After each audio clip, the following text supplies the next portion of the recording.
Our journey takes us back to the turbulent 13th century, shadowed by the oppressive rule of King John I. Faced with soaring taxes, excommunication by Pope Innocent III, and futile attempts to reclaim his empire, King John found himself at odds with his subjects. In this tumultuous backdrop, the Magna Carta emerged. To understand the Magna Carta, we must step back into the turbulent atmosphere of England in the early 13th century. Here's a closer look at the key factors that brewed the perfect storm for this landmark document. Picture King John, a ruler known for cruelty, incompetence, and a penchant for war, causing deep dissatisfaction among nobles and commoners alike. His extravagant lifestyle and disastrous military campaigns in France led to exorbitant taxes and widespread resentment. King John challenged the established feudal system, encroaching on barons' privileges and undermining their traditional power base. The disgruntled aristocracy, feeling increasingly marginalized, formed an alliance with the church, rallying support from the clergy. Gathering their grievances, the barons compiled the Articles of the Barons, a list outlining King John's abuses and demanding guarantees of their rights and liberties. External pressures, including the French threat and the looming specter of civil war, intensified the turmoil. Forced to compromise, King John reluctantly negotiated with the barons at Runnymede in June 1215.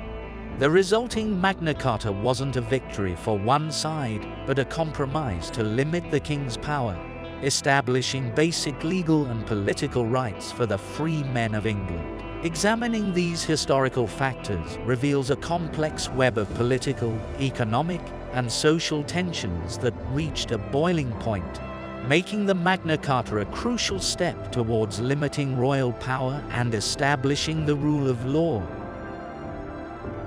Enter the formidable barons of the 13th century, driven by a shared disdain for their monarch. Unusual for its time, this rebellion lacked a clear successor to the throne. The disappearance of Prince Arthur left the barons with Prince Louis of France as a less than ideal alternative. Nevertheless, the focus remained on challenging John's oppressive rule. Citing his deviation from the Charter of Liberties issued by Henry I in 1100, negotiations unfolded in the early months of 1215, reaching a crescendo when the barons, supported by Prince Louis and Scottish King Alexander II, entered the King's London court by force on June 10th. The monumental event occurred at Runnymede on June 15th, as King John reluctantly affixed his seal to the Articles of the Barons, outlining their grievances and asserting their rights. Now that we've explored the turbulent historical context, let's delve into the document itself. The Magna Carta. Imagine it not just as a declaration of rights, but a complex legal document outlining a power-sharing agreement between King John and the rebel barons. The document consisted of 63 clauses addressing various concerns.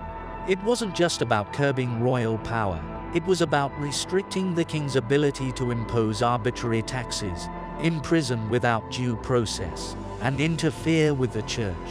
It enshrined principles like trial by jury, access to justice, protection from excessive fines, and safeguarded individual rights, including property rights, inheritance rights, and widows' protection. It aimed at restoring order by addressing specific grievances of the barons, returning confiscated lands, and resolving political disputes. The turning point arrived with John's death in 1216. The Royalists, supporting John's son Henry III, secured victory at the battles of Lincoln and Dover in 1217. To avert further unrest, the failed Magna Carta agreement was reinstated by William Marshall as the Charter of Liberties, albeit with 42 clauses and the conspicuous absence of Clause 61. As Henry III reached adulthood in 1227, he reissued a condensed version of the Magna Carta, marking its integration into English law. Over the ensuing centuries, The Magna Carta underwent numerous confirmations, finding its zenith during the Tudor period.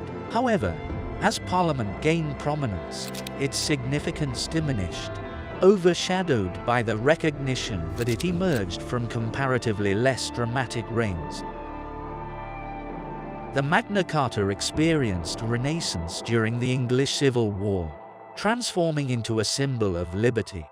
Its influence reverberated across the Atlantic, shaping the Constitution of the United States of America and the Bill of Rights. The former British dominions of Australia, New Zealand, Canada, the former Union of South Africa, and Southern Rhodesia, now Zimbabwe, all bear witness to its enduring impact. Let's dive into some fascinating facts about the Magna Carta, its origin, and implementation. Magna Carta was born in England, specifically within the Western European civilization. However, its influence has since stretched far beyond its origins, impacting legal systems and human rights discourse around the world. Only 4 original copies of the 1215 Magna Carta still exist, 2 housed in the British Library and 1 each in Lincoln Castle and Salisbury Cathedral. While some of its clauses are no longer in force, 4 core principles remain part of English law: due process, freedom from arbitrary arrest, the right to a fair trial, and no taxation without representation.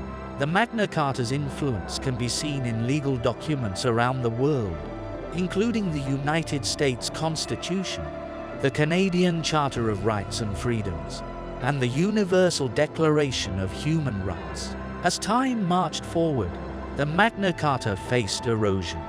By 1969, all but 3 clauses were removed from the laws of England and Wales.